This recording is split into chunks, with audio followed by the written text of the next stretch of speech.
The CIA has done some pretty creepy shit over the years, but one of the coolest is that they hired a bunch of witches once that we know about.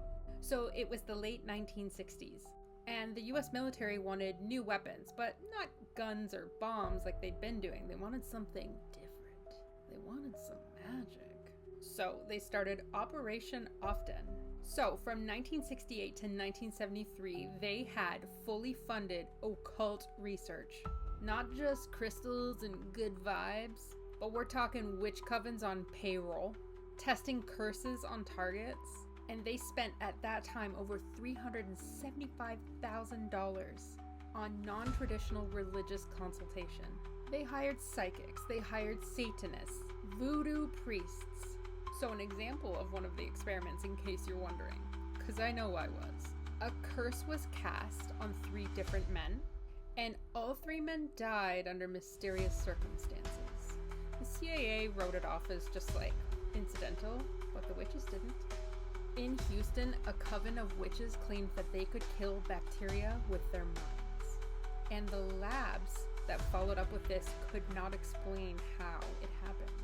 And now this part sounds like it's straight out of a movie. Some agents were tasked with following the bloodline of all the witches that were tried and killed in Salem. Witch descendants, that's what they were looking for. It was said that some of the agents were really uncomfortable being in the room where the rituals were being performed by the witches and voodoo priests. And then there's Lieutenant Colonel Michael Aquino. He was a Satanist and a psychologist, and he specialized in psychological warfare.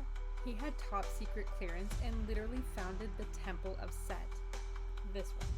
And he wrote a paper that the military later used called From PSYOP to Mind War, and others were trained on his practices.